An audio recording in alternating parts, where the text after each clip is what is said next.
Gracias, señora presidenta.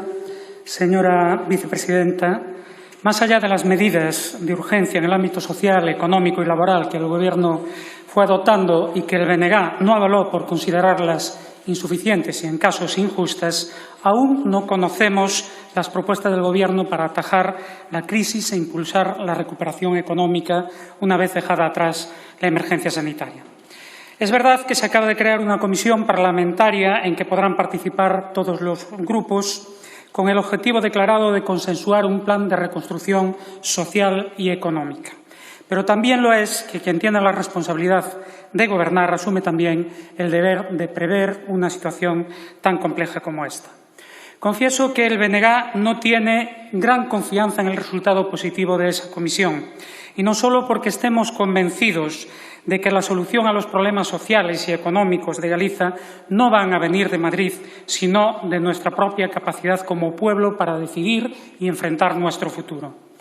También porque no sabemos qué exactamente pretenden pactar en ella con esa derecha que gestionó la crisis anterior aplicando las consabidas recetas neoliberales de recortes y privatizaciones. Porque si de lo que se trata es de hacer políticas verdaderamente transformadoras, el Gobierno ya contaría con los apoyos suficientes para sacarlas adelante entre las fuerzas que apoyaron la investidura. Por lo tanto, ¿pactar qué? Si el empeño es acordar con el Partido Popular, será porque se comparte o se está dispuesto a hacer lo que el Partido Popular pueda asumir en materia social y económica, y ya sabemos lo que es. Por eso, queremos conocer cuáles van a ser las propuestas del Gobierno. En todas nuestras intervenciones venimos insistiendo en que la crisis social y económica desatada por esta emergencia sanitaria no pueden pagarla otra vez los mismos, los trabajadores y trabajadoras y los pueblos. Y no es retórica, es pura y simple prevención contra las recetas neoliberales que ya hemos padecido. Porque está claro que hay dos alternativas para obtener y movilizar los recursos económicos y financieros necesarios para salir de esta crisis. O quitárselo a los que menos tienen por la vía de recortes, reducción de salarios y prestaciones sociales, privatización de servicios públicos, socialización de pérdidas de grandes empresas, en fin, un camino que ya hemos experimentado, o que las pongan los que más tienen. Con claridad, el BNG apuesta por esta última.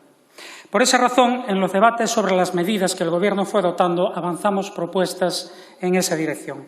Entre otras, recuperar la totalidad del dinero del Fondo de Rescate Bancario. Solo en recapitalización de los bancos, más de 60.000 millones de euros que no fueron devueltos. Pero en total, activos tóxicos, garantías y otras medidas de liquidez, las ayudas establecidas superaron los 186.000 millones de euros. Es hora de que los bancos devuelvan lo que es nuestro para poder aplicarlo a medidas de protección del pequeño y mediano tejido económico, de los autónomos y de las familias.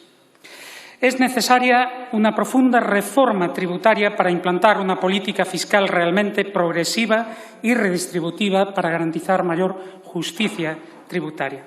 Y de forma inmediata, para atender la situación de excepcionalidad económica en que entramos, hay que establecer un impuesto a las grandes fortunas y empresas, una solución, por cierto, que ya está a debate en algunos países como Argentina o incluso Italia. En nuestra opinión, hay que abordar decididamente, acabamos de escuchar su opinión al respecto, pero nosotros creemos que hay que abordar decididamente la nacionalización de las grandes corporaciones de los sectores estratégicos de la economía, empezando por las que ya fueron públicas y que nunca debieron haber sido privatizadas. Y quede claro que no estamos hablando de nacionalizaciones temporales, eufemismo con el que se envuelve y se adorna la vieja receta neoliberal de privatizar las ganancias, pero socializar las pérdidas. No estamos dispuestos a que se rescaten empresas con cargo a los salarios de los trabajadores y trabajadoras o de las pensiones. Y sí, es necesario y urgente reducir el gasto militar. Es simplemente una cuestión de prioridades. Si los datos que ayer se daban a conocer del informe del SIPRI no se quedan cortos, más de 20.000 millones en el año 2019. 20.000 millones y la aprobación de nuevos programas de armamento desde el segundo semestre del 2018, es decir, por el Gobierno del Partido Socialista, por importe de más de 13.000 millones de euros. Pues bien, habrá que optar. O podrán explicar a la mayoría social, a las clases populares golpeadas por esta crisis, que primero van los tanques que los salarios o las pensiones dignas y comida en la mesa. Explicarán que mejor los aviones de combate Eurofighter que un salario de inserción laboral y social o rentas básicas justas. Podrán justificar a los autónomos que pierdan sus negocios que son más importantes los submarinos S-80. O querrán explicar, en definitiva, al conjunto de la ciudadanía que no es posible mejorar los servicios públicos, la sanidad, los servicios asistenciales o sociales, porque la prioridad del Gobierno es destinar el dinero a pagar el nuevo programa de satélites de comunicaciones SpaceSat-NG. El Centro de las se molestó en hacer la conversión de armamento a actuaciones de interés público sanitario. Voy a tomarla prestada porque es ilustrativa y porque, si no es exacta, seguro que no se desvía demasiado. El programa del Eurofighter, con un importe de 12.500 millones de euros, equivale a 25 hospitales. Hospitales que habrían resultado muy útiles en esta pandemia. El de los blindados Leopard, 2.800 millones de euros, permitiría la compra de más de 100.000 respiradores. Con el importe destinado a los vehículos de combate sobre ruedas 8x8 se podrían adquirir más de 140 millones de test de COVID-19, suficientes para realizar las pruebas de forma masiva a la totalidad de la población, como el BNG viene reclamando. En fin, creo que si le preguntan a la ciudadanía, las prioridades están claras. Por eso queremos conocer las de este Gobierno. Además de las grandes políticas transformadoras que es necesario realizar, otra pata básica para determinar una salida social y justa de la crisis o no es el papel de la Unión Europea. El análisis que hace el BNG del papel de la UE desde que el Estado español se integró en aquel entonces Mercado Común Europeo en 1986 es profundamente negativo para Galicia por los efectos devastadores que las políticas impuestas tuvieron sobre los principales sectores productivos de nuestro país, la construcción naval, la pesca o el sector agrario. Pero, en todo caso, sin remontarnos tan atrás, la actuación que la UE viene manteniendo desde el inicio de esta pandemia, creemos que la retrata perfectamente como lo que realmente es, una estructura profundamente antidemocrática e insolidaria al servicio de las oligarquías y, fundamentalmente, de los Estados centrales. Con la insensibilidad demostrada con los países y pueblos golpeados por la crisis social y económica, queda al desnudo el fracaso de un proyecto europeo sustentado sobre el fundamentalismo neoliberal. Los acuerdos del pasado día 9 de abril, que ustedes vendieron como positivos para el Estado español y una primera victoria frente al inmovilismo de algunos estados del norte, en nuestra opinión, no lo son tal. Primero, porque reinciden en los mecanismos de endeudamiento.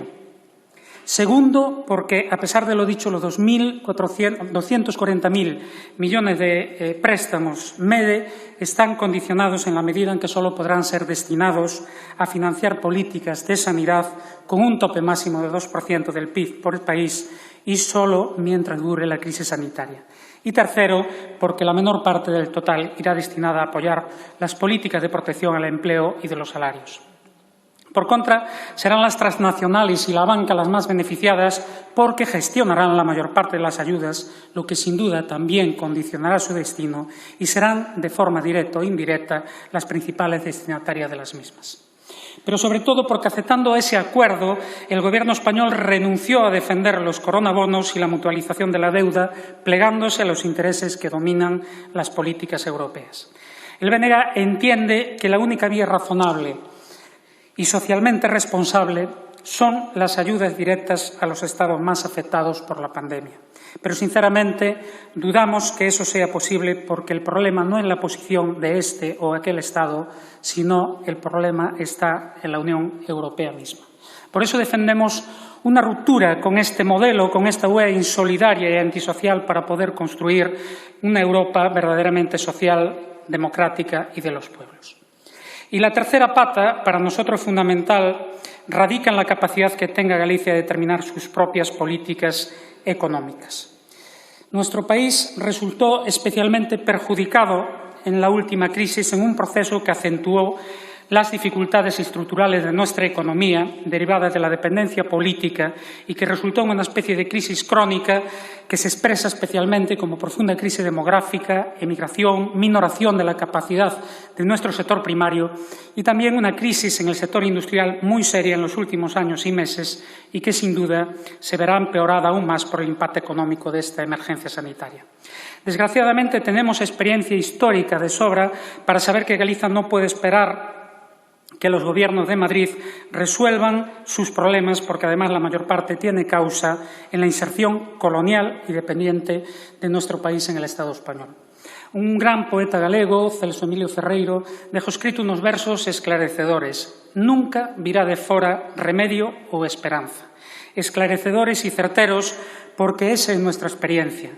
De fuera vino, en las últimas décadas, reconversión industrial, especialmente en el sector naval, reconversión en el campo y en la pesca, entendiendo que donde Madrid dice reconversión, léxico nada inocente, nosotros leemos destrucción y limitación de nuestra capacidad productiva, impugnación de nuestras potencialidades y deterioro de nuestro bienestar. Por eso, sinceramente, no tenemos confianza en que el Gobierno resuelva nuestros problemas. Nos estamos preocupando fundamentalmente de que no los agrave por la vía de políticas antisociales. Pero sí tenemos confianza en nuestro pueblo y por eso sabemos que el camino es que Galicia tenga plena capacidad para decidir sobre sus asuntos de forma soberana. Necesitamos soberanía política para poder desarrollar las inmensas potencialidades económicas de nuestro país, para poder avanzar en derechos y en bienestar. Finalizo. Es justamente por eso que defendemos, también para garantizar justicia social y desarrollo económico, que es necesario que se produzcan transformaciones en la estructura política del Estado y que se reconozcan los derechos de las naciones para que puedan recorrer su propio camino. Emplazamos, por todo ello, al Gobierno a que abandone las soluciones fracasadas del pasado para caminar por la senda social y democrática que dé prioridad a los intereses del pueblo y de los pueblos. Obrigado.